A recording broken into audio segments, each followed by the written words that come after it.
For weeks leading up to the end of their season, Wyoming men's basketball coach Sundance Wicks spoke about wanting this team to play past the Mountain West tournament. He even put out a "You Up" tweet, manifesting a date in the National Invitation Tournament for the Pokes' first postseason action since 2022. Things are definitely starting to cool down here, but that doesn't mean that it can't heat up here at D-Ty Stadium, as our game of the week this week for Friday Night Frenzy is Kelly Walsh taking on the Laramie Plainsmen. We now conclude the Wyoming Cowboys' first football game, a 10-0 victory. It's the first shutout victory for the Cowboys since 2017. Live here in War Memorial Stadium in Laramie, following the Wyoming Cowboys' 2026 spring football game. Now this one was a little different from years past, as the defense, they would start up 21-0 and let the offense play catch up. Well, quarterback Tyler Hughes and the Wyoming offense would do just that, taking a 24-21 lead at halftime and winning the game 37-21. They prevent Air Force from getting their first ever win here in Laramie. Let's just start off here with saying defense, defense, defense. It was really the first inning, Michael Lorenzen letting up 7 runs in that opening inning for the Rockies, that home opener. Really disappointing some of the fans, but as Warren Schaefer said, it's just one inning, one game out of 162. But again, defensively, the Plainsmen must find stops as they allow 316 yards a game. Also, Laramie hasn't won against Natrona since 2001, so we will see if that 24-year streak breaks.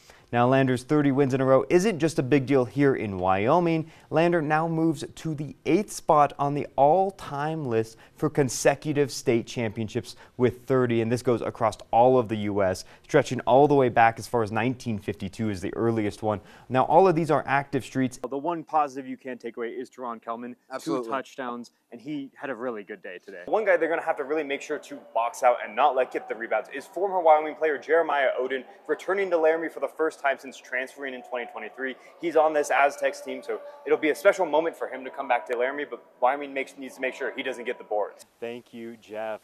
Ethan Bird, Kaycee Clark-Mellott here in the Arena Auditorium, joined with Sundance Wicks. Sonny, first win in the border war. How are you feeling? Yeah, it's a good win, man. It's a good win. Straight into it, Wheatland, Laramie girls. It would be an interception coming for Wheatland. Lily Anderson, leaping grab. She had 41 points today, but she doesn't always go for it. Behind the back pass to Molly McGuire for the easy score.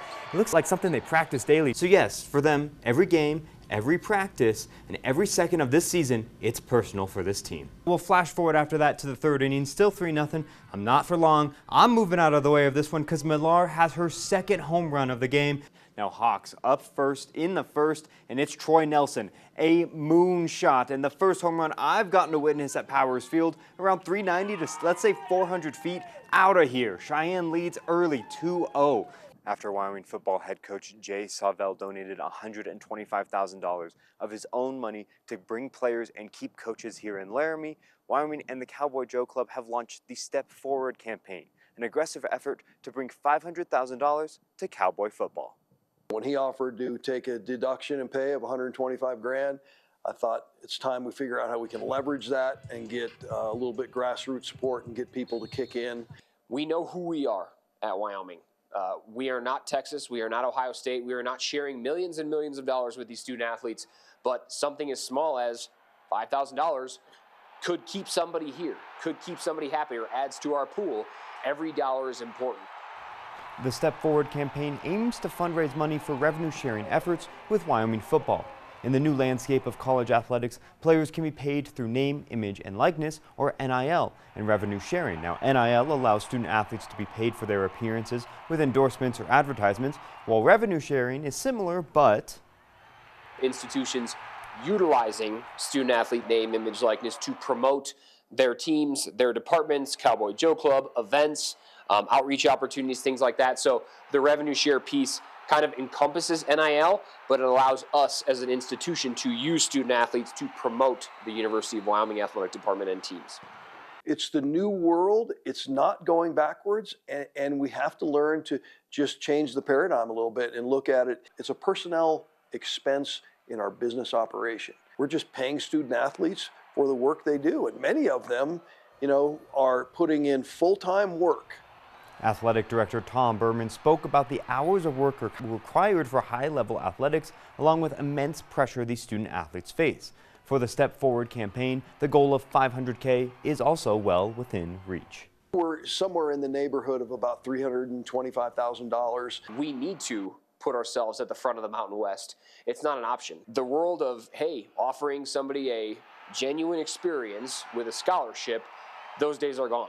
Now everything is tagged to some type of what can we do on top of that. Next year, we'll probably be, if all things go well, we'll be revenue sharing with all of our sports just north of $3 million, which is a significant upgrade for where we've been. If UW does hit $3 million for revenue sharing, around 70 to 73% of that will go to football. That equates to about $2.1 million, while Berman said other programs in the New Look Mountain West are spending $5 to $6 million on football. Sauvel did say late in this last season that he believed a championship roster would require about $2.5 million at Wyoming. Now from there, the money trickles down to men's basketball, women's hoops, volleyball, wrestling, and the revenue-producing sports deemed by UW. Reporting from Laramie, because local matters, I'm Kaycee Clark-Mellott, Wyoming News Now Sports. Now for years, the 4th of July baseball tournament here in Cheyenne was called the Firecracker. But this year it changes to honor one of the most impactful members of the Post-6 and Wyoming baseball community, the Mark Robert Classic. He had a really big impact on me, really taught me a lot about the game, how to respect the game, and you know, a lot of my coaching is based on how he coached me. I've got 4 boys. He coached every one of them at various levels, and they all just absolutely loved him. Had a huge impact on my family, but also families all around town for decades. We were shocked first and foremost because we had no idea this was coming, but then once it set in, I felt a great sense of just gratitude and thankfulness because it's a program that he poured a lot of years and a lot of blood, sweat, and tears into, and just getting that shown back to us is pretty incredible. Mark Robert joined the Post-6 program in the early 1990s following his playing days with the University of Wyoming, where he holds the batting average record of a .411. Robert would help out around Post-6 until his death in 2019, shaping the lives of many young players in Cheyenne. When Mark was diagnosed with cancer, it was a 7-year battle before he ended up losing that battle, but it was crazy the support we had from the Post-6 community, the former players, the coaches. I mean, they would travel down to Denver to visit us. They'd be here to visit us. I mean, the outpouring of support was amazing. I love the fact that we get to keep this tournament's name inside the Post-6 legacy. And, you know, Roby left such a profound impact on not only players, but coaches. And it's one of those things for me, you know, there's no easier thing to do than to name this tournament after him. And hopefully it's around for a long time. Yes, Mark gave a lot to the community, but it meant the world to him.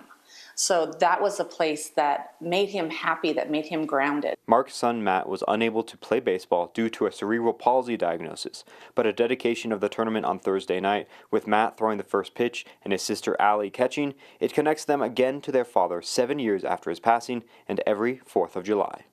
It does feel fitting in a lot of ways that we get to see this happen and see this through, and it kind of gives me a chance to give what I can to what he loved the most. We get to put our own stamp on Post-6 and what it means to us and how that impacts the others around us. Thank you to Post-6. Thank you to Phil, to Brad, to all the people involved in making this happen, because I've been blessed with a lot of chances to be a part of a lot of big honors, and this is probably the biggest honor of my life. Reporting from the Mark Robert Classic, because local matters, I'm Kaycee Clark-Mellott, Wyoming News Now Sports. All right, Matt, you got it, baby. Woo! Money! That's a strike. Proud of you, brother. Live in Coors Field for the series finale of the Texas Rangers and Colorado Rockies. Now the Rangers, they take this one 5-4, but before we get into this game, we've got to talk about one specific Ranger, Brandon Nimmo, the highest drafted player from the state of Wyoming ever. He celebrates 15 years since that draft day back in 2011 and a decade in the major leagues. Fun to come back here and have the kids in the outfield and kids from Wyoming, and everybody showing me their Wyoming shirts or showing the post six stuff, and just kind of showing support, and me knowing that I was one of those kids. It means a lot to our players to have the NIMO name associated with our program. It gives them the belief that they can make it because it can happen. It's got to be somebody, and a kid from Wyoming can make it. I can still remember playing my first game here in Coors. I can still remember, obviously getting drafted and starting that journey. I can't believe that this year is going to be 10 years in the big leagues. After a decade in the show, Nimmo's reflection on his career always stems back to the support he's received around him and from his community.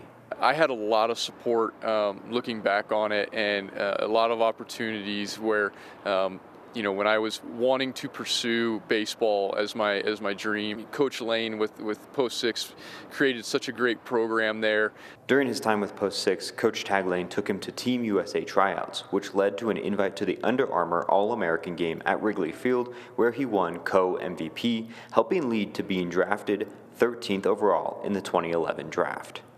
I think it was the way he grew up and the work ethic that was instilled, by his family, and the way he worked to make it in Post 6. He's continued that on today. I think I'm here because of where I grew up. But for Nimmo, he just wants to be an inspiration. I want to be a light for those kids who want to dream about, whether it's becoming a professional football player, whether it's becoming a professional baseball player, professional basketball player. It doesn't matter. Just because you're from Wyoming, it doesn't mean you can't make it. If you put your mind to it, and if you believe in yourself and you're willing to work hard, these things can happen.